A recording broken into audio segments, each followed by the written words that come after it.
Entonces, lo primero que vamos a hacer va a ser una introducción a lo que es el tema del curso, de lo que es teorías de detección y estimación. ¿Ya? Teorías de detección y estimación es el nombre, yo les diría, más clásico de lo que actualmente se ve y estamos viendo que es Machine Learning. ¿Ya? Por eso el libro que usamos, que si bien es un libro del año 2006, es un libro bastante moderno y bastante bueno, que es el de Chris Bishop. Yo les dejé el libro como link ahí en el Canvas, porque el libro está desde el 2018, para mi sorpresa, está disponible en PDF. ¿Ya? Así que no estoy cometiendo ninguna ilegalidad al respecto y lo pueden bajar directo desde el Canvas. Le dejé el link al PDF porque Chris Bishop lo dejó disponible. Entonces, teoría de detección y estimación lo que hace es mostrarnos dos mundos, ¿ya? Dos mundos que son los siguientes. La teoría de la teoría de detección, ¿ya? Que está básicamente asociada a estas dos cosas. Esta es la teoría de detección o clasificación, como dice ahí, clasificación, o testeo de hipótesis, prueba de hipótesis, ¿ya? Prueba de hipótesis. Y la otra que está asociada a la estimación, ¿ya? Tanto de funciones como parámetros, y eso está más asociado a lo que es regresión, ¿ya? Ahora, si ustedes se van por un libro más de corte eléctrico tradicional, lo que ustedes van a ver son estos nombres: detección, estimación. Si ustedes se van por un libro más moderno, ya sea de corte eléctrico o más de computer engineering o de computer science, ustedes van a entrar por este nombre, por machine learning, ¿ya? Y si van esto un poquito más grande, ya esto, el machine learning es una parte de lo que se llama inteligencia artificial, ¿ya? Y también una parte de lo que es inteligencia computacional, donde caen las famosas redes neuronales profundas o el deep learning.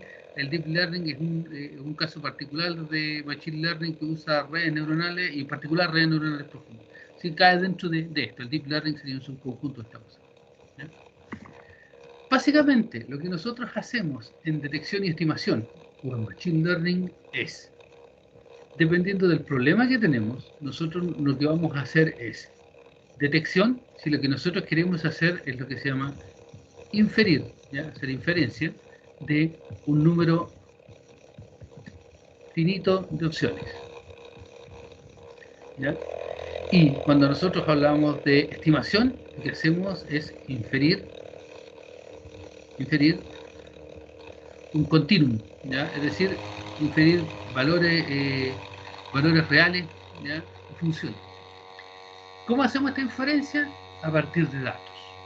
Yo tengo un pool de datos y a partir de este pool de datos, dependiendo de la clase de problemas que yo quiera atacar, yo genero un modelo o tengo un modelo que me permite hacer la detección o clasificación por un lado, o me permite hacer la estimación o regresión, como quieran llamarla, por el otro lado cuando hablamos de esta segunda opción, ¿ya? Ahora, cuando este pool de datos que yo tengo tiene la característica de que yo tengo los datos y yo sé precisamente qué son cada cosa, ¿ya?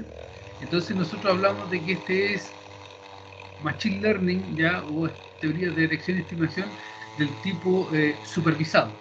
Supervisado se entiende esto como yo sé la verdad de los datos que están ahí, ¿ya? Yo tengo datos de algún tipo, yo sé a qué clase pertenece en el caso de clasificación, o sé cuál es la función real que hay detrás que me modela el proceso. Cuando yo no tengo idea de esto, entonces hablamos de lo que se llama aprendizaje, ¿ya? No supervisado. Y es porque yo no conozco en el fondo la verdad de lo que estoy trabajando. Esa es como la nomenclatura y ese es como el lenguaje que se utiliza en el curso y en esta área. Entonces, si ustedes lo miran acá, yo no sé si se ve bien o no, está muy chico esto. Cuando nosotros hablamos de Machine Learning, ¿ya? Detección y estimación, insisto, y está En este lado de acá está detección, aquí está estimación, y esto también es detección. Nosotros hablamos de clasificación, los problemas de clasificación o de detección. Los algoritmos por excelencia dentro de Machine Learning que nosotros utilizamos para esto son, los de estado del arte son, lo que se llama SVM o Support Vector Machine, ¿ya? Los discriminantes, ¿ya? O las aproximaciones tanto lineales como no lineales, ¿ya? Estas son determinísticas, una D chiquitita, estas son, pueden ser tanto determinísticas como estadísticas, esta es estadística, valles, el valle es más simple que existe, ¿ya? Y lo que es nearest neighbor, que esto también es determinístico y que permite hacer como vecinos más cercanos, y vamos a ver el concepto dentro de unos minutos, ¿ya? Estos son como los algoritmos clásicos. Ahora, ustedes pueden aquí agregar neural networks, ¿ya? Redes neuronales para clasificación. En particular, convolutional neural networks, que son redes neuronales de convolución que particularmente son muy buenas para imagen, ¿ya? O deep neural networks, que son las que aparecen aquí, ¿ya? Que son redes neuronales que tienen múltiples capas, pero son redes neuronales profundas. Y eso aparecen aquí en lo que es clasificación. En regresión, nosotros hablamos de regresor lineal con mezclas gaussianas, por ejemplo, que está aquí. Hablamos de modelos generales gaussianos como los que están aquí. Hablamos de métodos de conjunto, donde mezclamos una serie de cosas. Hablamos de árboles de decisión. Y hablamos en particular de redes neuronales, que son como los métodos típicos. Y para clustering, que es cuando yo no conozco los resultados finales o qué es lo que está pasando ahí, porque no conozco los datos o no tengo los datos etiquetados, nosotros hablamos entonces de lo que es K-means, todas sus variantes, clasificación jerárquica, mezcla gaussiana, redes neuronales, modelos de Markov oculto, etcétera, etcétera, etcétera. Esa es un poco la nomenclatura. Ahora, así entre nos, yo no creo que se haya entendido mucho. ¿De qué hablamos en cuanto a esto? ¿Ya? Hablamos de lo siguiente. Por ejemplo, si yo tengo que realizar un trabajo como el siguiente, les voy a compartir la pantalla en un minuto. Les voy a compartir la pantalla de lo que quiero mostrar en un minuto.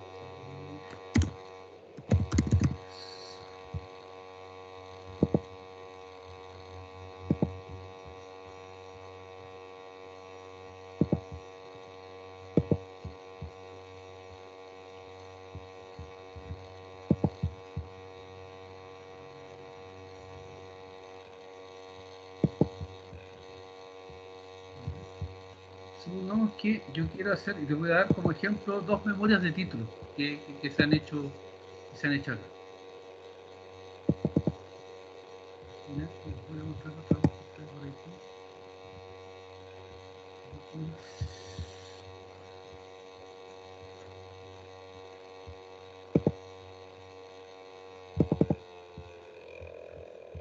aquí. ¿Qué son las cosas?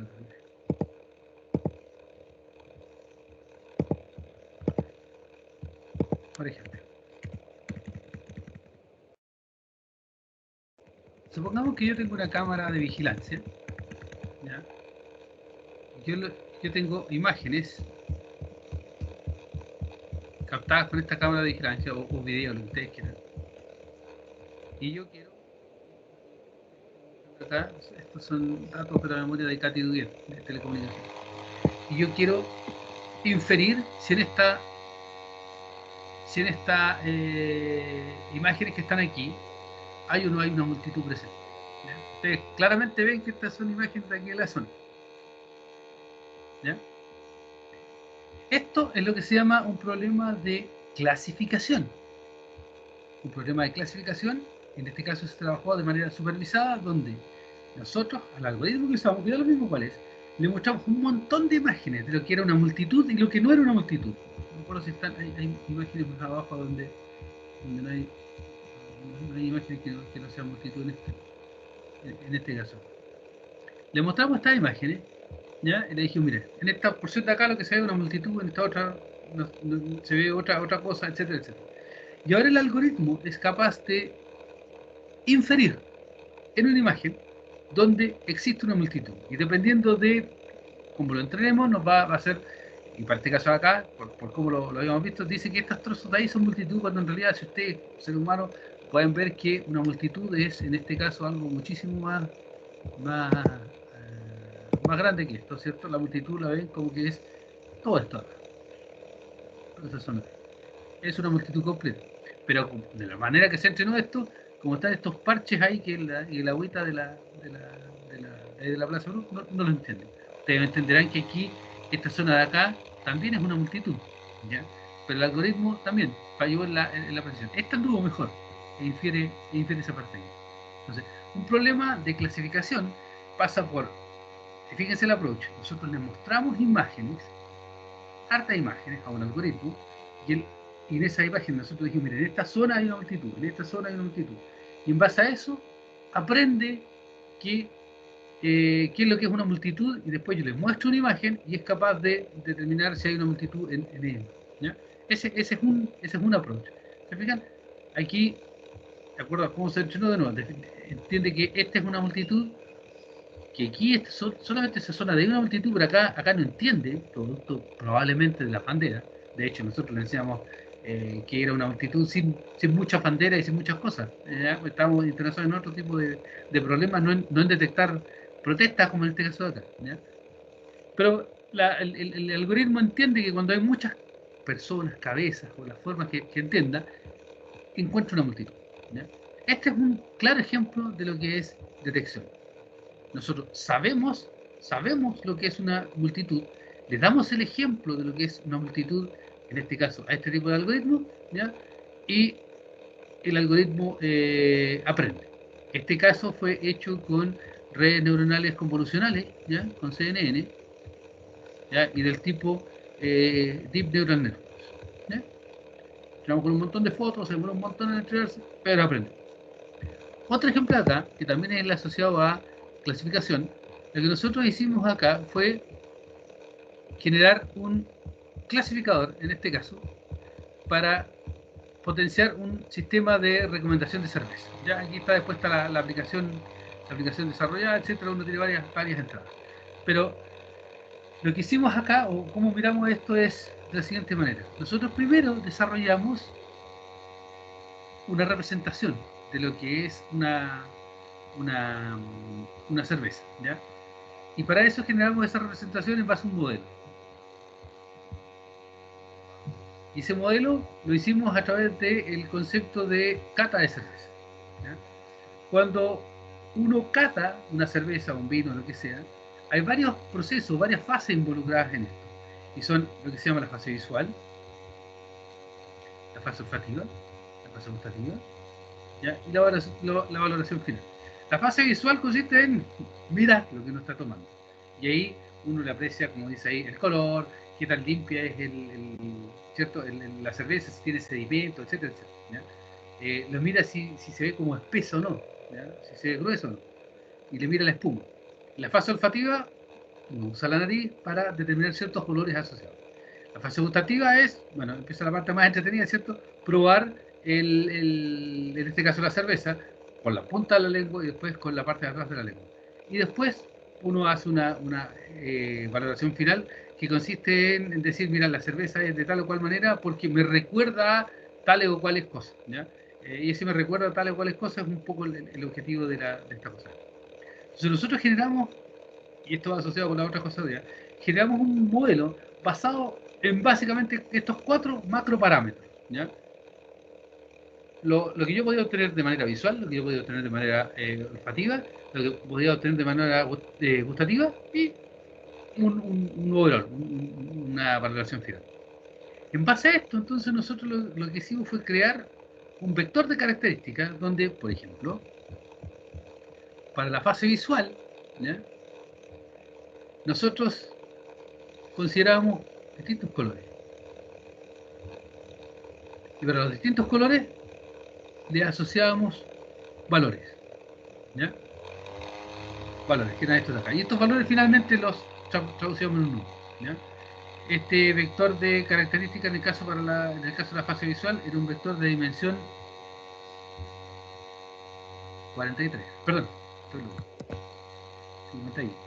¿Ya? 51 de dimensión 51 para hacer el trabajo. Y vamos codificando con una manera bien particular.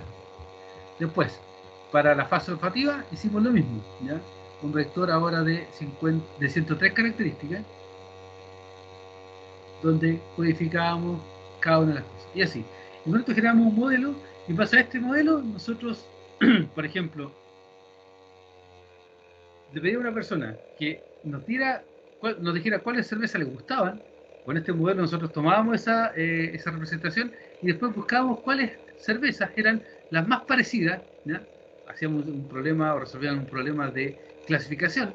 ¿A cuáles se parecían estas cervezas de acuerdo a las características que la gente le gustaba de una cerveza que especificaba? Y le recomendábamos 3, 4, 5 cervezas, dependiendo de las que pilláramos, asociadas a esa que la persona había elegido.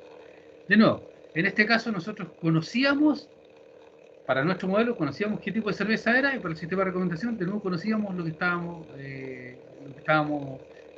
obteniendo. Pero hay veces cuando nosotros no sabemos, no entendemos, ¿ya? O no tenemos de alguna manera cómo generar los datos, nosotros podemos generar modelos, ¿ya? Para hacer ya sea clasificación o estimación, y esos modelos, en el fondo, nosotros lo que hacemos es representar el problema de alguna manera y después le decimos, ya mire, ¿sabe qué? Ayúdeme, yo no sé en el fondo cuántas clases hay, no sé cuántas representaciones distintas hay de esto, usted dígame cuántas son, ¿ya? Y en el caso de acá, lo que hicimos fue muy parecido, si se fijan, muy parecido a lo que estaba hecho con la cerveza.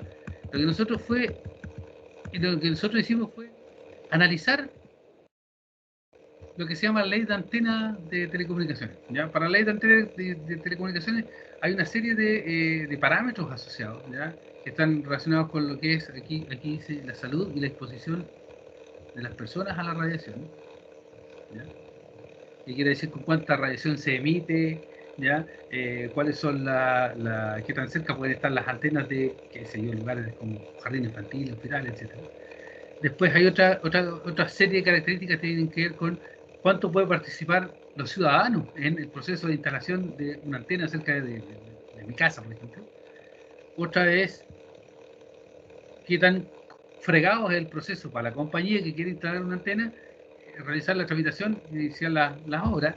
Y la última es, bueno, qué tan fácil o difícil es mimetizar o camuflar la antena con respecto al ambiente. Se fijan, tenemos de nuevo tocó la coincidencia que eran cuatro igual, 4 macroparámetros grandes con distintas características y nosotros lo que hicimos fue analizamos las leyes, fíjense lo que hicimos, las leyes de antena de distintos países del mundo y en base a eso generamos un modelo matemático.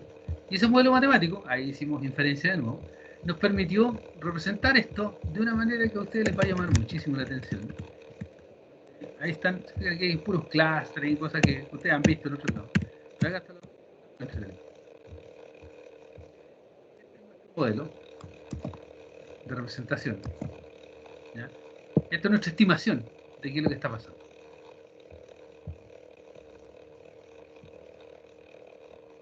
¿Ya?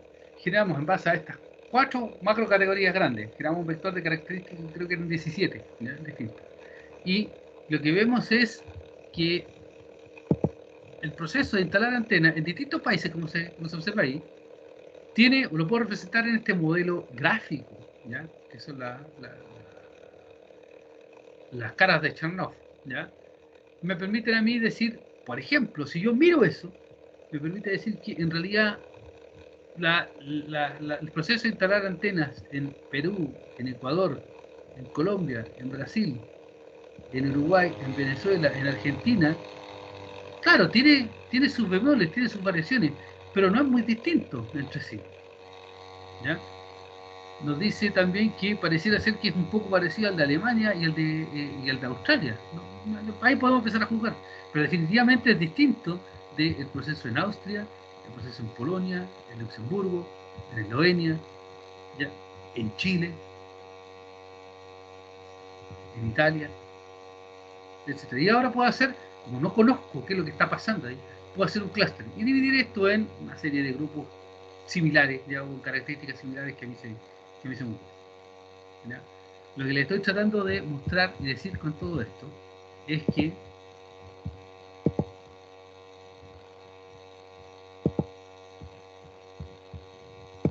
cuando nosotros hablamos de Machine Learning, cuando nosotros hablamos de clasificación, de regresión, de detección y de estimación, lo que estamos hablando en general es de crear un modelo. Un modelo.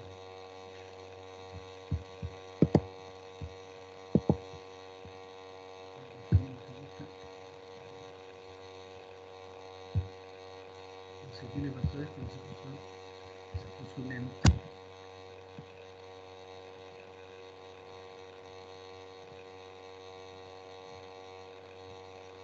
Un modelo de representación de las cosas. La voy a escribir con el lápiz, no sé qué más. Un modelo de representación de las cosas, ¿ya? Que a mí me permita después hacer algo, ¿ya? Y ese hacer algo va desde clasificación hasta regresión, lo que ustedes quieran, ¿ya? Eso es lo que les estoy tratando de decir con estos ejemplos que les mostré, que traté que fueran lo más variado posible, ¿ya?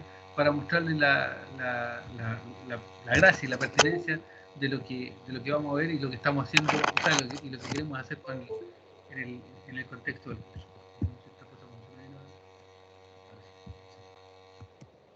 ¿Ya? Entonces, lo que yo les digo que independiente de el approach, ya sea supervisado o no supervisado, y de lo que tenemos que hacer, que es detección o estimación, lo que nosotros esencialmente y fundamentalmente hacemos en esta materia es, yo tengo un pool de datos, este pool de datos lo ocupo para generar un modelo, una representación de alguna característica, ¿ya? Y ese modelo después lo ocupo para alguna tarea en particular, que puede ser detección o estimación, ¿ya? Entiéndase por detección, clasificación, que es lo mismo, ¿ya? Y por estimación es lo que ustedes conocen como generación de modelos o representaciones para, no sé, una serie de tiempo, lo que ustedes generan, ¿ya? ¿Se entiende cuál es el contexto general del curso?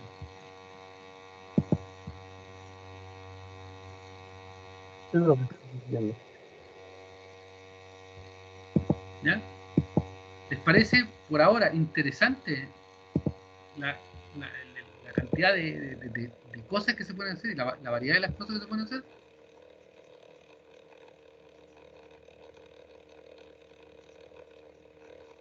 Está interesante, he visto algunas cosas relacionadas al Machine Learning, pero está más que nada en el tema divulgativo, pero nunca como una materia fija. Igual está interesante eso.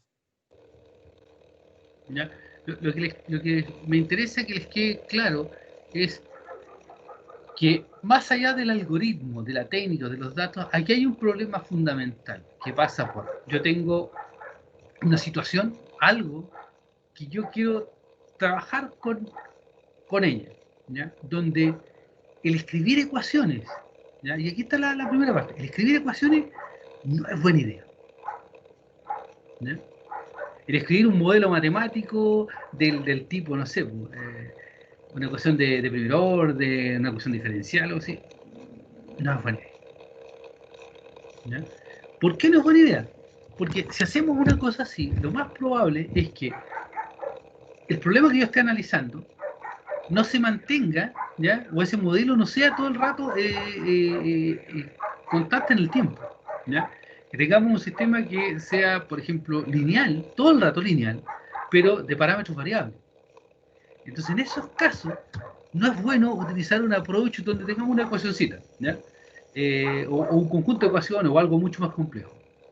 Por otro lado, el approach tampoco es bueno cuando nosotros tenemos un problema donde queramos generalizar situaciones a partir de los datos que tenemos, ¿ya? En esos casos, cuando queremos hacer la generalización, de nuevo, el escribir ecuaciones fenomenológicas o de cualquier tipo, no es una buena idea porque ustedes se amarran a las ecuaciones y después ya no tienen flexibilidad. Estos approaches que estamos viendo son inherentemente asociados a los datos y lo que hacen es que les dan muchísima más flexibilidad para llegar nuevos datos, ustedes reajustan, rehacen sus cálculos, ¿ya? Se mantiene el concepto y la ecuación o la forma que había que trabajar desde fondo no sufre alteraciones, ¿ya? En el caso de realizar modelos en base a ecuaciones, la estructura que ustedes imponen con las ecuaciones es muy fija, no la pueden cambiar, ¿ya? Eso es lo que les termina pasando. Por otra parte, a veces ustedes tienen, si se fijaron en el caso de la modelación de la cerveza para el sistema de recomendación, teníamos una dimensión gigantesca al final, 200 y tantos parámetros, ¿ya? Si es que mal no recuerdo el número final. Resulta que cuando ustedes aplican técnicas de Machine Learning, lo que pueden hacer en algún minuto es lo que se llama reducción de dimensión. Y eso quiere decir que ese vector tremendo de las cientos y tantas posiciones, ustedes utilizando algunas técnicas, lo pueden acortar a increíblemente 10, ¿ya? 15 características. Y con eso resuelven su problema, ¿ya? Y obtienen una precisión similar a la que ya tenían. Entonces, en todos estos casos donde no sea bueno tener una ecuación porque es muy rígido, a ustedes les conviene un approach del tipo Machine Learning, ¿ya? Lo que ustedes seguramente conocen más de cerca asociado a esto son los esquemas, por ejemplo, adaptivos del tipo, no sé, que hemos visto en procesamiento de señal en algún curso, donde hay, no sé, un filtro que opera de la siguiente manera, una cosa así como I de n es igual a un alfa x de n más beta x de n menos 1, ¿cierto? Más gamma y de n menos 1. Donde estos en el fondo también van variando en el tiempo, ¿ya? Y estos son parámetros adaptivos. Esos casos así se asemejan mucho más a lo que estamos viendo acá o lo que vamos a ver acá en el contexto del curso, ¿ya? No sé si se acuerdan por ahí un cancelador de ruido que vimos donde después de un rato hacíamos que estos parámetros ya no fueran fijos, ¿se acuerdan? No sé si se acuerdan de eso en procesamiento de señales. Hicimos una versión de un cancelador de ruido en algún minuto donde teníamos parámetros fijos que los calculábamos al resolver las ecuaciones. Pero después venía otra versión del cancelador de ruido que como ecuación era mucho más simple, pero tenía estos parámetros que eran adaptivos y se iban recalculando todo el rato en el tiempo. Bueno, eso es mucho más cercano a esta cosa de acá, a lo que hay que ver en lo que es Machine Learning, ¿ya? Y que tiene que ver con cómo manejamos el problema de que los datos van variando, ¿ya?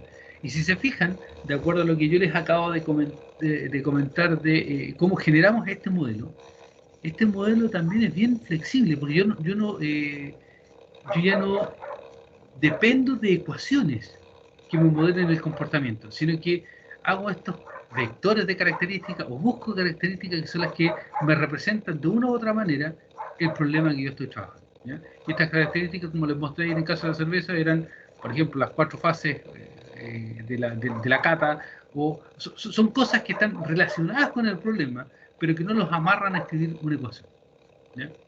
Ese es como el big overview de lo que es el curso en general. Y este esquema que está aquí, datos, generar un modelo, esto anda siempre dando vuelta. Siempre dando vuelta. Después, este modelo, cuando lo usamos para detección, va a tener en alguna parte lo que vamos a llamar un delta, ¿ya? Que es una función de decisión, que lo que hace es que este modelo que me representaba el problema súper bien, esa función de decisión lo que hace es, si tengo 5 opciones distintas, me va a decir, ok, yo paso el valor, el modelo, yo lo paso a esta función de decisión y me dice, ok, lo que usted está analizando, dado que está analizando, pertenece a la clase 2 de esas 5, o pertenece a la 3 de esas 5 clases que usted tiene. Y en cambio, cuando estoy en estimación, esta función de decisión no existe, ¿ya? Nosotros obtenemos o generamos valores reales. Eso es el contexto de la manera más simple, ¿ya? Y abstracta que les pueda dar de lo que son los problemas asociados al curso y que son los que vamos a ver, ¿ya? Sin entrar en detalles de ningún tipo, ¿ya? Lo que les puedo decir sí a priori es que, como se muestra ahí, hay una batería de algoritmos y de soluciones disponibles y ustedes, gracias a esto, pueden elegir dependiendo en cuáles sean sus creencias, probabilístico o determinístico, ¿ya? Y en cuál sea el tipo de problema. Y van a obtener soluciones que son comparables entre sí y que van a ser a veces mejores en unas condiciones y peores en otras condiciones dependiendo del problema que ustedes estén trabajando, ¿ya? Preguntas al respecto.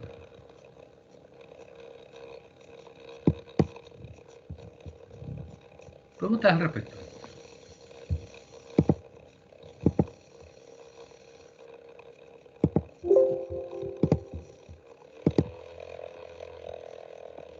Yo tengo una pregunta, profe. De todos esos algoritmos, ¿va a haber alguno que va a ver más en profundidad o que usted considere que sea más importante y por lo tanto vamos a profundizar más? Es que no les va a gustar mi respuesta, pero vamos a ver casi todo. ¿Ya? Porque, y eso les digo que no les va a gustar mi respuesta en el fondo porque es más materia y más trabajo para hacer. Pero si ustedes me preguntan, hay algoritmos que son fundamentales en cuanto al entendimiento de lo que está pasando, ¿ya? Y esos algoritmos fundamentales son los algoritmos que tienen de alguna u otra forma una versión lineal. Sobre todo a todos nos gusta la cuestión lineal porque es fácil y simple de entender, ¿ya? Entonces dentro de eso nosotros nos vamos a enfocar para efectos de explicación y de ir afianzando los conceptos, nos vamos a enfocar harto en lo que son los detectores y los estimadores lineales, ¿ya? Pero de ahí vamos a abrir la cancha en el sentido de mirarlo desde el punto de vista probabilístico y determinístico, ¿ya? Así que dentro de eso le vamos a dar harto detalles, por ejemplo los lineales, ¿ya? Voy a hacer detectores lineales del tipo SVM, ¿ya? Y el discriminante lineal, ¿ya? Pero una vez que tenemos esto, pasar a un SVM con lo que se llama un kernel no lineal o un discriminante no lineal es directo, porque lo que vamos a hacer ahí es cambiar algunas cosas, ¿ya? Y esto va a quedar en otro kernel. Y lo que nos va a permitir esto va a ser una flexibilidad en el sentido de que estos discriminantes lineales son básicamente un hiperplano, una línea recta. Nosotros modelamos todo, este modelo que está detrás es básicamente una línea recta. Y cuando es múltiples dimensiones es lo que se llama un hiperplano, ¿ya? Cuando cambiamos esto del SVM a un kernel no lineal o a un discriminante no lineal, lo que hacemos es que este modelo ya no es nunca más un hiperplano, sino que metemos superficies del tipo polinomio, etc., ¿ya? Y después vemos la parte estadística y miramos lo mismo, ¿ya? Vamos a ver los modelos bayesianos, ¿ya? Donde vamos a decir, okay, como este es bayesiano y es probabilístico, vamos a ver que existe una familia de distribuciones que, por la forma que tienen, cuando uno las trabaja, inherentemente lo que obtiene es un discriminante lineal, que pasa a ser la generalización de estas cosas de acá, de arriba, ¿ya? Y después, cuando nosotros cambiamos esas distribuciones, bueno, esta cuestión se vuelve no lineal, ¿ya? Y pasa a ser la generación de generalización de estas otras cosas de acá. Lo que no me quiero meter mucho es en redes neuronales, porque hay un curso asociado que lo dicta alguien que es experto en esto, que es Daniel Suárez, ¿no? ¿Ya? Y redes neuronales profundas. Pero sí les vamos a dar los hints con Sebastián aquí, en el sentido de que esas soluciones son súper buenas cuando uno está trabajando con datos y quiere generalizarlas. Las redes neuronales son súper buenas generalizando problemas. No así estas que son mucho más simples, ¿ya? Mucho más fáciles de entender, son menos caja negra que las redes neuronales, pero no son buenas generalizando, ¿ya? Estas son buenas, son sencillas, son súper simples. Todo es, si bien lo ocupamos como un algoritmo, como una caja, nosotros entendemos claramente lo que estamos haciendo. Cuando nos metemos con una red neuronal, hay una cajita que es bien negra, bien gris, y no tengo idea qué diablo está pasando ahí, ¿ya? Y hay que empezar a abrir la caja, pero abrir las cajas es una serie de sorpresa y a veces es mejor no mirar lo que está dentro. A veces es mejor no mirar lo que uno está comiendo. Profe, ¿las redes neuronales son como más deep learning o no? ¿Perdón? ¿Las redes neuronales son como más deep learning o no, o nada que ver eso? Como, ¿cuál es la diferencia entre deep learning y machine learning? Es cuestión semántica, mira. En estricto rigor, una red neuronal es, yo tengo lo que se llama una capa de entrada, una capa de salida, ¿ya? Y aquí uno conecta un peso con una neurona, otro peso con otra neurona, ¿ya? Otro peso con otra neurona. Neurona 1, 2. Cuando tengo una red neuronal, ¿ya? Una red neuronal, esta cosa en general es así. Se llama una red neuronal porque tiene que ser una, dos capas. ¿Ya? Una red neuronal profunda es cuando, y lo voy a decir poco académicamente, me voy en volayo y pongo varias capas aquí entre medio. ¿Ya? Esto los conecto así, por ejemplo, ahí, pongo otras 3 acá, otras 3 acá. ¿Ya? Y es como hacer una cascada. Ah, no sé qué es. Se me cayó una cosa. Y es como poner una cascada de cosas. ¿Ya?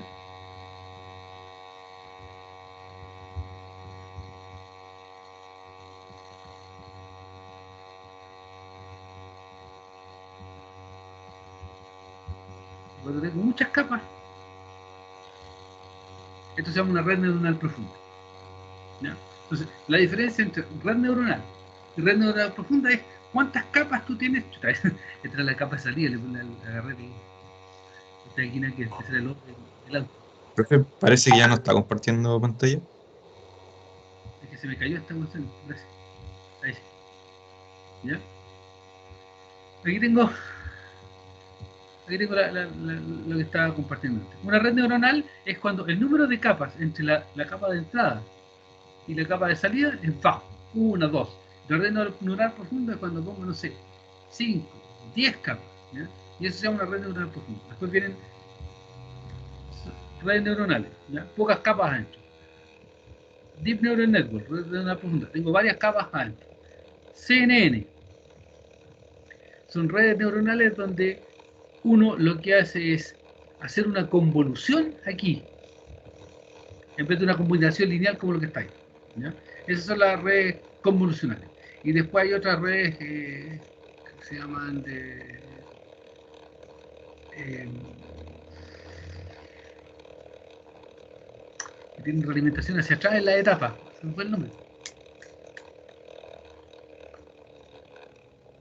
Recurrente. ¿Ya? Que tienen combinaciones, por ejemplo, esta se conecta, siempre las combinaciones son para adelante aquí, ¿ya?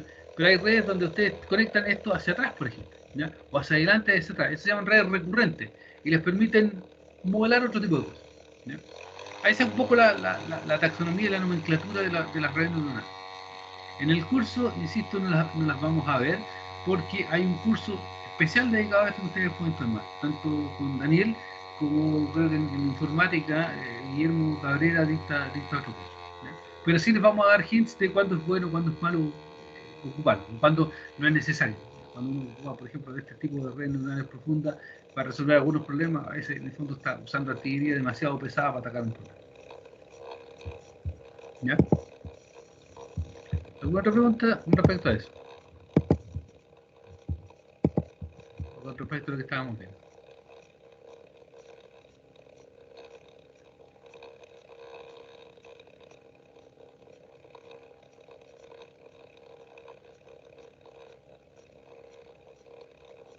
Profe, ¿y la mayor cantidad de redes neuronales implica mayor capacidad de cómputo? Mayor cantidad de... ¿Cómo fue? Mayor cantidad de redes neuronales. Perdón, de capa. Claro, tenés que hacer más cálculo. Porque lo que tú calculas es cada uno de estos parámetros. ¿Ya? Entonces, mientras más capas, tenés que hacer más, tenés que calcular más parámetros. ¿Ya? Y mira, si al final, independientemente de que sean redes neuronales, que sean SVM o lo que sea, ¿ya?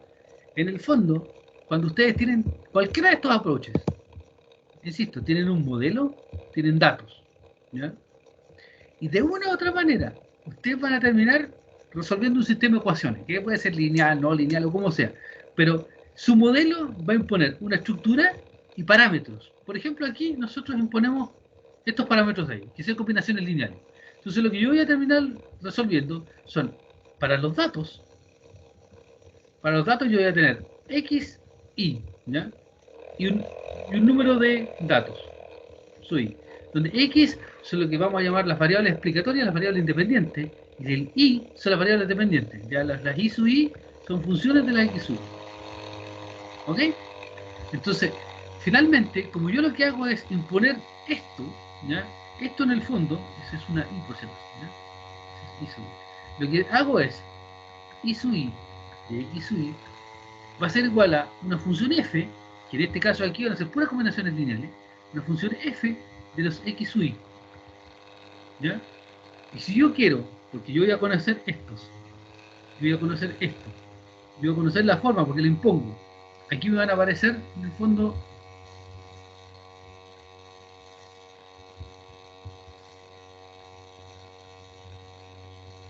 parámetros, que son todos tus datos. Yo conozco ese y ando buscando este, para una cierta forma dada.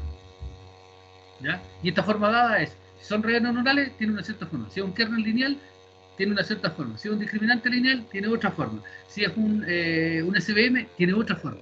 Entonces, voy a tener que resolver en el fondo un sistema de ecuaciones, lineales, no lineales, como sea, en función de estos datos, los I sub I y los X sub I, para encontrar los W sub J, ¿ya? Que son estos parámetros de acá. Porque yo impongo una forma para resolver el problema. ¿Ya?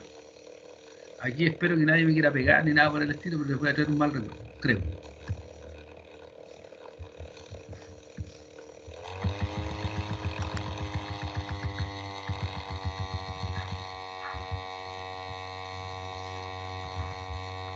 Cuando ustedes estaban en numérico, ¿ya? Ese es un poco lo que vamos a ver después. Ustedes estaban en numérico y le dan este número de puntos. Ustedes decían, miren, ¿saben qué? Esto yo lo puedo resolver, lo puedo aproximar por esa línea recta. Alguien decía, ay loco, mira los puntos que tenía ahí. Eso no puede ser nunca una línea recta, eso tiene que ser un polinomio. Así que lo que hay que ajustar es una cosa así.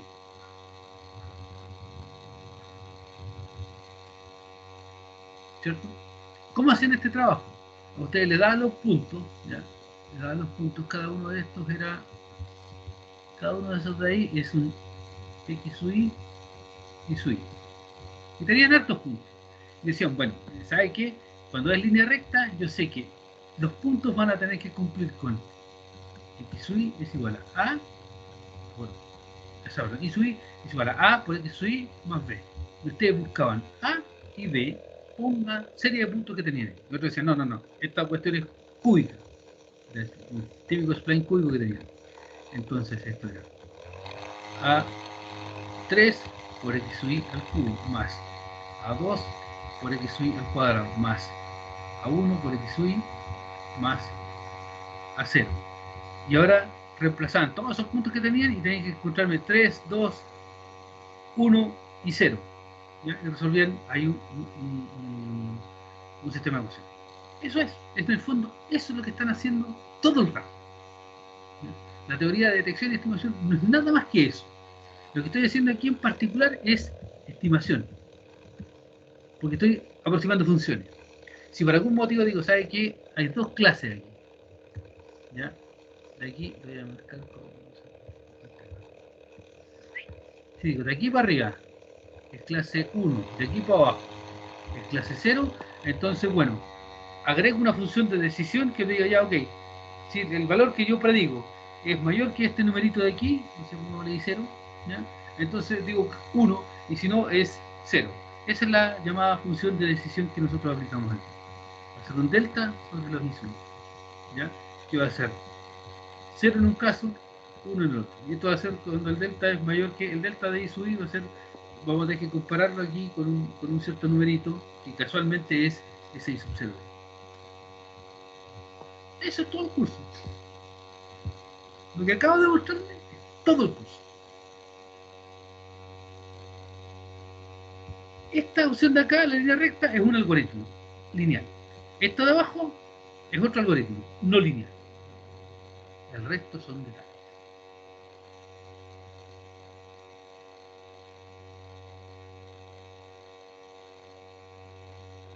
De hecho, creo que lo resumí tanto que no tengo para qué hacerle más clase entonces. Profe, ¿y la modalidad de evaluación del curso va a ser más práctica, más teórica? Práctica, más práctica que cualquier cosa. ¿Ya? Pero eso no quiere decir que vayamos a dejar la teoría de lado. Lo que vamos a hacer es, nosotros les vamos a pasar datos, ¿ya? Y les vamos a dar al principio, para la clase, para la parte de detección, les vamos a dar un detector hecho, ¿ya? Un clasificador ya hecho. Le vamos a decir, evalúelo, ¿ya? Y usted lo va a tener que evaluar. y me va a tener que decir, mire, es bueno, regular o malo, o el detector que usted me pasó es más o menos nomás porque, mire, yo lo que veo aquí es que le faltó esto, esto y esto. Y por eso es que le da este desempeño. La segunda parte de la evaluación de la parte de dirección es, bueno, ahora hágame usted uno o dos clasificadores, ¿ya? Uno o dos detectores, como quiera llamarlo, y compárelo con ese que ya le di, y bueno, si alguien tiene otro más, échelos toda la pelea y compare, y saque conclusión. Y vamos a repetir el mismo ejercicio después en la parte de estimación con otro set de datos. ¿Ya? Entonces son 4 proyectos, digámoslo así, pero en realidad son 2 proyectos porque están encadenados. ¿Ya? Vamos como construyendo la parte de análisis y después diseño. Análisis y diseño.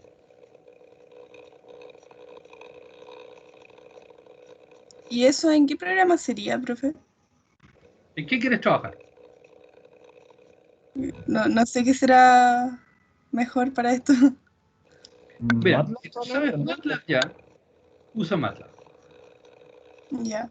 Si sabes Python, creo que es lo mejor, pero funciona mucho mejor que MATLAB en este minuto. Y es lo que se está usando afuera en la industria para hacer este tipo de cosas. ¿Ya? Si tú dices, mira, ¿sabes qué? Nunca me gustó programar en MATLAB o lo que sea. Un amigo me contó que hay un programa que se llama Weka, quiere usar ese, usa Weka.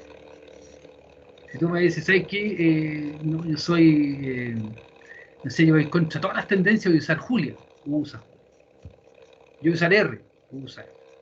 No importa, no importa. Este es un curso profesional. Si nosotros nos cerramos a que tienen que usar el software que yo les digo y hacerlo como yo les digo, no de otra manera, estamos tonteando. ¿Ya?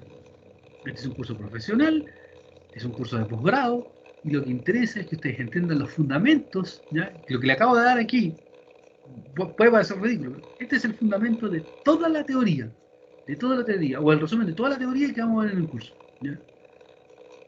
¿En qué lo trabajan después? Es lo que les simplifique la vida. Nada más, ni nada menos que lo que les simplifique la vida a ustedes. Si van a estar teniendo problemas en programar, no están resolviendo el problema de entender y aplicar los conocimientos del curso. Se están enredando en problemas de programación y no en los fundamentos del curso. ¿Ya? Así que trabajen en lo que quieren. A mano no, porque a mano no va a poder hacer. Ya, perfecto. No sé si fui suficientemente claro.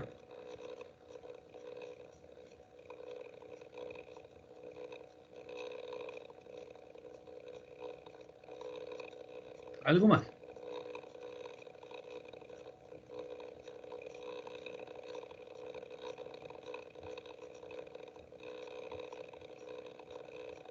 Profe, y esas teorías son las que se ocupan, por ejemplo, cuando ahora las páginas web, cuando te hacen los análisis de mercado para las publicidades, te toman tus gustos, los clasifican y te dan tu publicidad personalizada.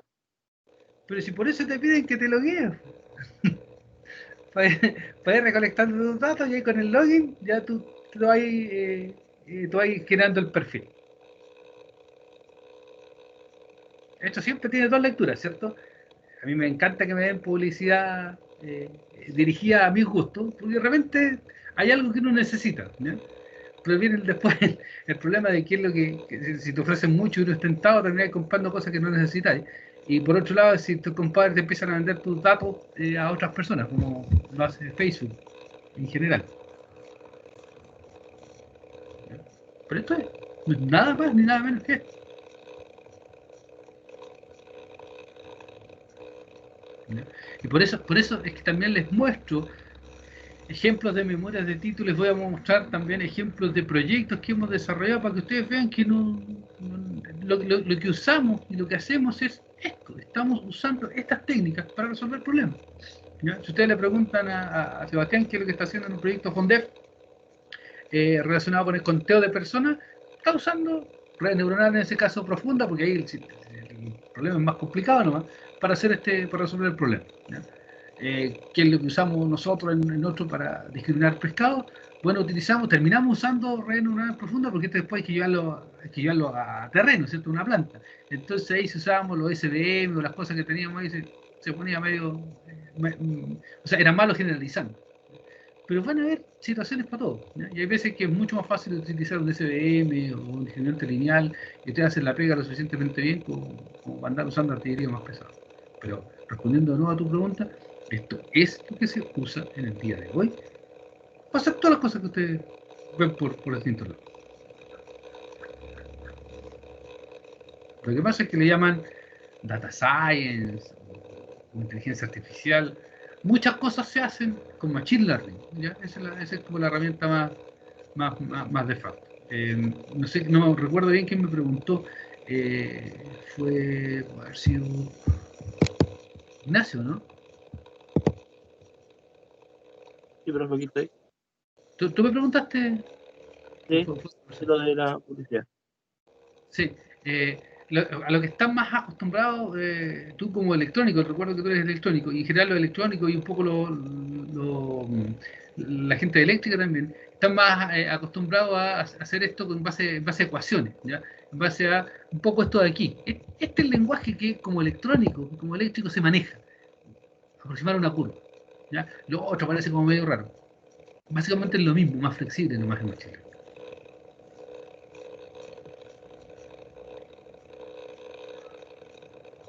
¿Ya? ¿Algo más?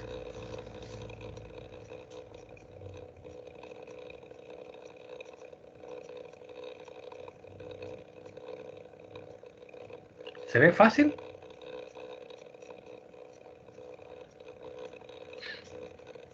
¿Se ve fácil o no? Se ve interesante. La dificultad es. La dificultad después no es problema si se ve interesante. Al menos. Buena saca de pillo. ¿Alguien más? ¿Se ve fácil? Se ve conceptualmente muy intuitivo, según yo. Ya, pero tú, Diego, estás tomando otros cursos el semestre pasado que te ayudaron en esto. Pero es bueno eso. Bajo tu experiencia, el resumen que acabo de dar, con lo que tú conoces de los otros cursos asociados a esto, ¿es o no es así?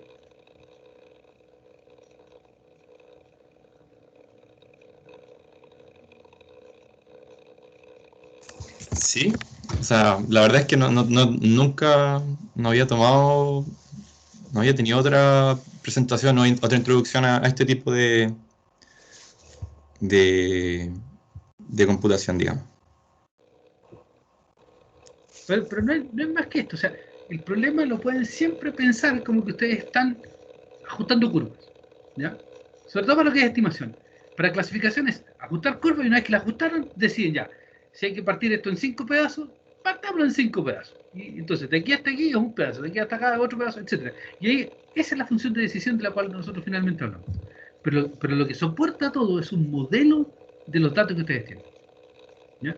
Y ese modelo puede ser, como hasta aquí, yo les dije, las ecuaciones no eran muy flexibles, no importa, aquí hay una ecuación. Funciona. Profe, ¿y solo hay que ajustar curva o después también se ajustan como planos o algo como más dimensiones dependiendo de la complejidad del... Va a depender de los datos, pero fíjate aquí, este concepto, fíjese, este concepto de ajustar curvas. Mírenlo aquí en la red neuronal. ¿Que acaso no está ahí ese concepto de ajustar curvas? No es una curva, porque ahí está todo mezclado, está todo cruzado, ¿o no? Son en el fondo una serie de planos que están todos amarrados entre sí. Pero eso es lo que les debería llamar más la atención, ¿ya? Es lo que está aquí, fíjense. Tengo esta nube de puntos, a lo mejor no se notan bien, ¿ya? Pero la nube de puntos que yo tengo aquí para aproximar son estos que están en verde. Ahí. ¿Ya? Esos son los puntos que yo en el fondo ajusto. Y lo vamos a ver después en el libro de bicho, porque toma, en realidad, esto lo saco del libro de bicho, la idea. ¿Ya? Esa es la nube de puntos. Lo que a ustedes les debería parecer extraño es decir, bueno, ¿y para qué cresta aproximó una línea recta? No tiene sentido si yo veo que hay un polinomio. ¿O no? ¿Por qué insistir en este modelo de acá? Si yo sé que no va a andar bien. Es que ajustar a un polinomio es como ajustar para esa cantidad de datos, pues ese grupo de datos, porque después cuando lo lleven, no sé, pues recolecte más datos, probablemente ya no sea ese polinomio tampoco, pues. Pero quizás si siga la forma de la línea recta. Ya, ok. Pero, ¿no será que a lo mejor ajustar el polinomio es porque yo lo veo que un polinomio funciona, pero van a haber veces en que yo voy a tener, y se lo mostré, 20 dimensiones, 200 dimensiones. ¿Qué voy a mirar ahí? Ahí lo que tengo que hacer es esto, y decir, ya, una línea recta, no un hiperplano ahí, una línea, ¿cierto? Una línea recta en el sentido de una recta en múltiples dimensiones es un hiperplano. Que sea eso, total, no tengo idea de lo que está pasando, si no soy capaz de visualizarlo. Son tantos datos, son tantas dimensiones que... ¿Ya? Eso no es nada más ni nada menos que una consecuencia directa, que yo también les metí el bichito ahí en algún minuto, en procesamiento de señales. No es nada más ni nada menos que algo que ustedes vieron en matemática, que es el teorema de proyección. ¿Ya? Que de nuevo, este es el resumen abstracto de todo el curso, sobre todo en la parte de modelación. Fíjense, aquí lo representé como un hiperplano, pero no importa.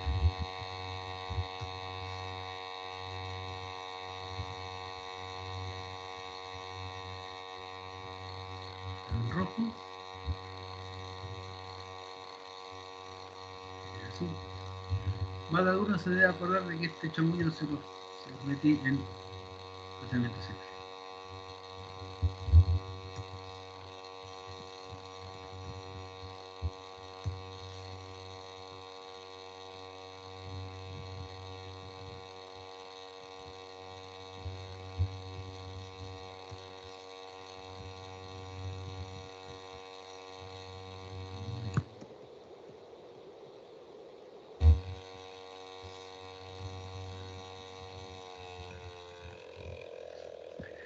Cuando yo quiero aproximar datos, en este caso estoy poniendo un dato, que es ese vector en rojo.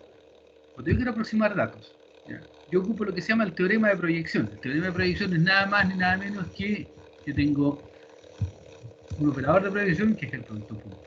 ¿Ya? Yo tengo mi dato y tengo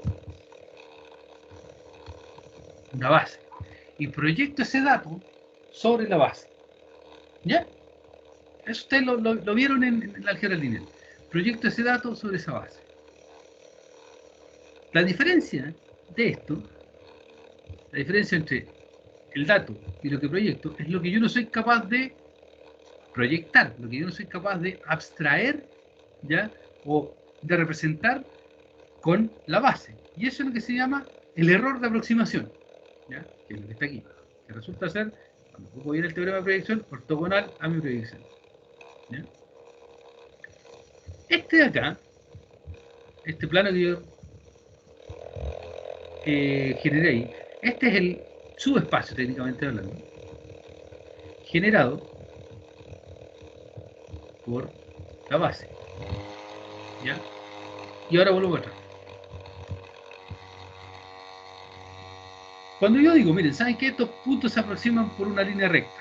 Esta es mi base, un polinomio de orden 1. Es este hiperplano que está aquí. Proyecto mis datos, cualquiera de estos puntos de aquí, cualquiera de esos, ¿ya? Esos puntitos en verde. Esos puntitos en verde son este de acá, uno de esos, cualquiera. Ese lo proyecto sobre la línea recta. Obtengo una aproximación y obtengo un error de aproximación. ¿Es bueno? No lo sé. ¿Es malo? No lo sé. Pero sí tengo un error. Después, cuando digo, ¿sabe qué? En realidad me quedo más o menos. ¿Ya? Voy a utilizar un polinomio, en este caso de orden 3. Es exactamente el mismo concepto. Ahora tengo una base. Ahora la base es más grande.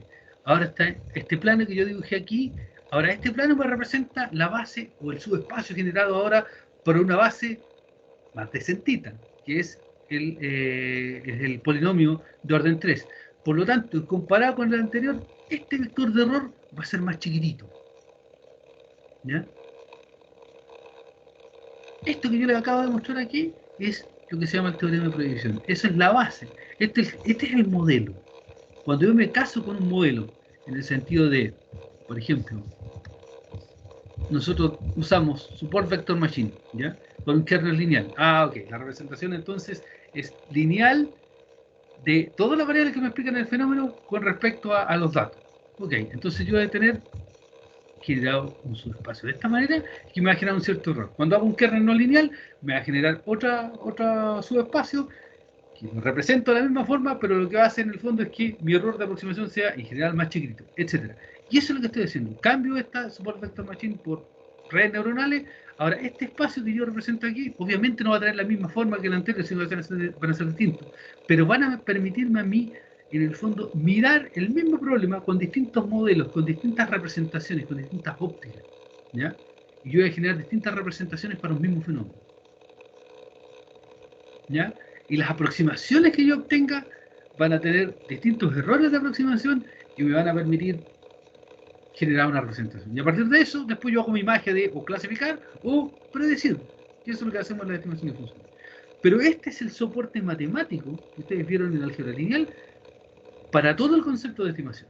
¿Ya? Y después, cuando le agrega la función de decisión, para todo el concepto de clasificación. Eso es. Esto que está aquí no es nada más que la generalización de este ejemplo que yo les di aquí, para una recta y para un polinomio curvo. Este representa lo que sea. Este hiperplano, las redes neuronales, el SVM, el Naive Bayes o lo que sea. ¿Ya? Eso sí que es todo. Ahí sí que está resumido el curso completo. Y de la forma más abstracta posible.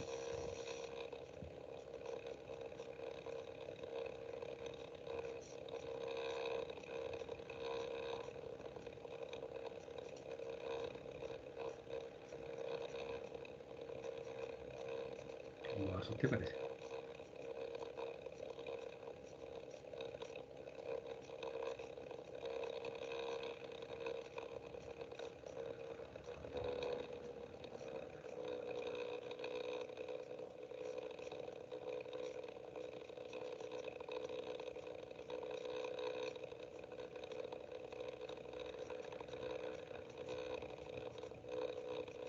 ¿Están ahí? Están procesando la idea. Bueno, mucha información en poco tiempo. Esperen. No Sí, se esperé volver entiende a la base. ¿Ah? No esperé volver a álgebra lineal nunca en mi vida. Ya, ok. Yo tengo otra postura para eso. Alguien más va a decir algo que interrumpí por eso. Sí que sí se entiende la idea, profe, pero parece que hay que ser bastante creativo para ir haciendo los modelos. Pero es que esa es la parte entretenida, ¿no? Sí, Más que el ser creativo involucra pensar en el problema. ¿Ya? Porque ustedes, claro, cuando resuelvan un problema van a tener que meterse en eso y van a tener que conversar con la gente, si es que no son expertos en el tema, e ir descubriendo cuáles son las variables independientes que les permiten representar el fenómeno. Y eso es modelación, no es nada más que eso. ¿Ya? Porque en el fondo lo que ustedes que están buscando es una relación causa-efecto, no correlaciones, causa-efecto. Ustedes van a buscar las variables del problema que les permitan representar alguna condición de salida o lo que sea. ¿Ya? Entonces van a tratar de modelar eso de alguna manera. La diferencia está en que no van a hacer una ecuación, van a generar un modelito que en el fondo, para los mismos datos, para las mismas variables de entrada, ustedes le cambian la cara nomás, que es decir, usan otro algoritmo y tienen otra representación distinta, que puede ser mejor o peor, pero es distinta a lo que vieron. ¿Ya? Por eso es que este mono es clave, el que estoy mostrándoles ahí. Es clave porque ustedes cambian esa proyección, cambiando las funciones base, y ustedes arreglan su problema. No se asusten. Es lo que ustedes, como eléctricos, han hecho toda su vida académica con Fourier. Fourier les pasó unas gafas que lo que hace es pasar del tiempo a la frecuencia. Y les dice, miren, ¿sabe qué? Cuando yo miro esto en frecuencia, veo cómo se relacionan las amplitudes para cada uno de estos, para cada una de estas frecuencias, o sea, para cada una de estas velocidades, o sea, la amplitud y la fase. Ustedes cambiaron la visión del tiempo a la frecuencia. Aquí es lo mismo, van a tener distintos modelos que les van a permitir a ustedes mirar el mismo problema de distintas ópticas y van a tener una diversidad de soluciones, ¿ya? O de interpretaciones por el mismo problema. A veces mejores o a veces peores, ¿ya? Yendo a la vida cotidiana, cuando ustedes le cuentan un problema a sus amigos, dependiendo a quién se lo cuenten, y de lo empático que sean, y de la historia, y de lo maduro, etc., la persona va a proyectar ese problema sobre lo que ellos conocen, ¿ya? De su experiencia personal, más de lo que conocen ustedes, y se hacen una idea de lo que está pasando. Y le va a dar un consejo que generalmente no se lo piden, que usted lo quiere que lo escuchen. ¿Ya? Esa representación, ¿ya? Esa representación es la válida y es la base para después hacer lo que ustedes necesitan. Insisto, clasificación o estimación, predicción, suavizado, lo que sea. ¿Ya? Y es ese mono que está en la pantalla en este momento, ese de ahí. Que en un caso particular, es ese de ahí, por los dos casos. Una representación más simple, pero a lo mejor no tan precisa. Más complicada, la cúbica, más precisa. O está acá, que es la red neuronal. ¿Ya? U otra, donde digan, ¿sabes qué? Ustedes están por todo el tema si lo que importa son las probabilidades. Saquemos la distribución de este, saca la distribución y su representación ahora, su modelo pasa por distribuciones de probabilidad asociadas a las cosas. Y en base a eso, entonces, chuta, hay que hacer unas vueltas más, pero van a llegar, en el fondo, a situaciones simples. Van a llegar igual a resolver un sistema de ecuaciones como el que yo les planteaba aquí. ¿Ya? Que vienen de los parámetros asociados a las probabilidades, a las distribuciones. ¿Ya? Todo explicado por ese modo.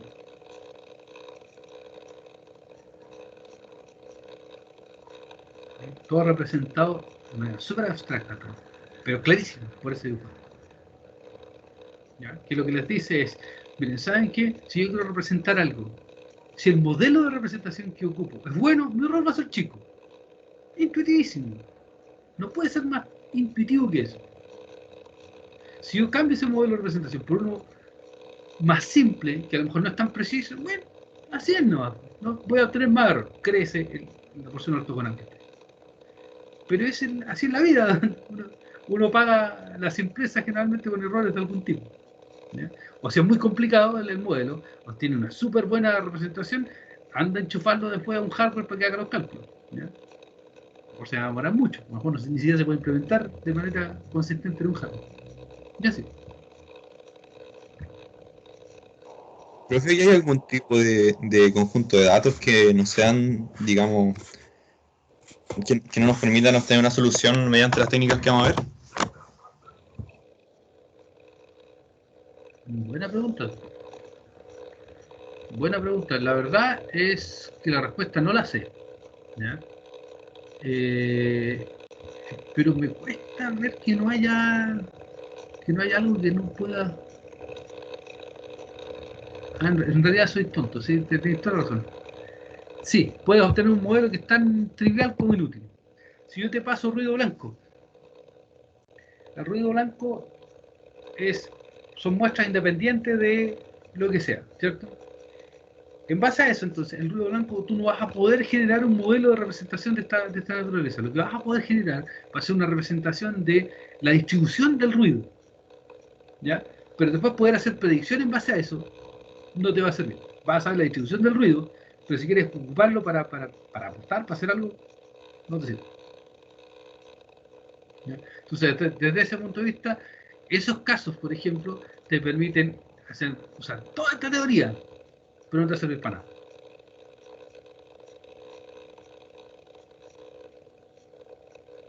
¿Ya?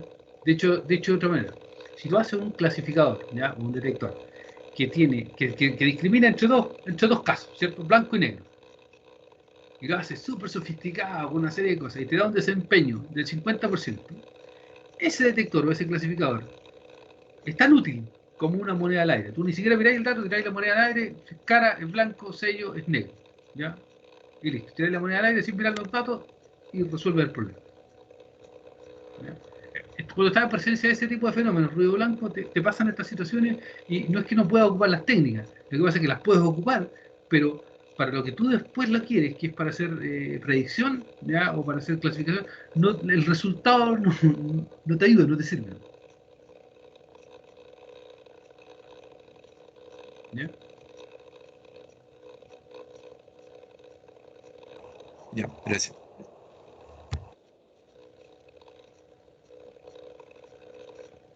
¿Algo más? Profe, los problemas que vamos a ver aquí van a ser eh, bien acotados en el sentido que vamos a tener el set de datos ya listo y con un programa, o sea, un problema bien, no sé, aterrizado, cosa de Sí, no estar pensando mucho en cómo modelar el problema más que nada. sí, van a ser, por eso tomamos los datos de la UCI que se los mostré el otro día, porque usamos set de datos donde las variables vienen explicadas y además hay papers asociados como que ustedes se comparen con resultados ya lo saben. Porque si no lo que va a pasar es que van a terminar en un problema de investigación y no es eso, el curso es entender los fundamentos y aplicarlos a datos donde ustedes pueden hacerlo. ¿Ya? Por Ah, eso es que nosotros elegimos el set de datos y no ustedes. ya, claro, porque estaba pensando así como, no sé, en alguna aplicación como para redes, por ejemplo, analizar, no sé, paquetes de datos y clasificar de acuerdo a alguno de estos algoritmos, ¿Sí? pero el hecho de poder aterrizar eso y sacar datos de ahí, no logro como visualizar bien eso. Entonces, como quizás la parte de modelación mía, por ejemplo, puede ser como débil, porque no me cuesta ver cómo sacar esos datos de ahí. No, mira, lo hemos hecho. Me acuerdo que en algún minuto modelábamos, y aquí alguien se va a reír de los que están en el curso, modelábamos round trip time, ¿ya? Y hacíamos estimación de round trip time en base a datos que obteníamos de mediciones que ya teníamos, ¿ya? Modelábamos también, por ejemplo, potencia de recepción de una señal inalámbrica de Wi-Fi. ¿Ya? En base, no me acuerdo cuál es la variable explicatoria en ese caso. Pero sí se puede hacer. De todas maneras, lo que yo busco es que sean problemas y set de datos que sean como transversales a todos ustedes, ¿ya? Para que no se enreden en ese tipo de cosas, en pensar en el problema, porque se pierde un poco de vista el objetivo del curso. ¿Ya? Pero sí se puede hacer. Ah, ya, gracias.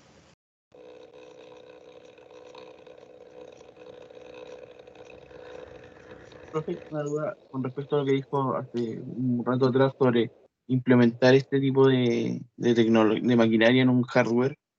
¿Cuál sería como lo mínimo que debería tener un hardware para poder tolerar este tipo de implementación? No, es que depende del problema. Ya, en general, a esta altura, para imágenes, hay varias cosas que ya vienen arquitecturas ya diseñadas para que tú hagas estas cosas así. Pero, por ejemplo, si los datos son muy grandes, o sea, perdón, si la cantidad de parámetros es muy grande, en general en un hardware, en algo embedido, te puedes ver con problemas de memoria, por ejemplo. Ya tenés que pagar por más, ¿no? ¿Ya? Pero, o sea, la idea no es ocupar un computador. En un computador, en general, siempre puede hacer las cosas. Si se demora mucho, ya es otro cuento. Ah, perfecto. Gracias, profe. ¿Ya?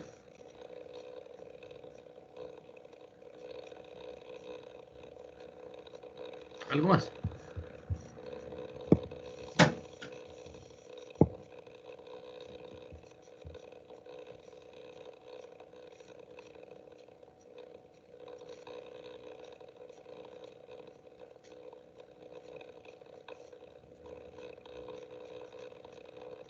¿Algo más? Ya, les vamos a dejar un par de grabaciones, de tener esto necesario, un par de grabaciones de cápsulas con Sebastián en estos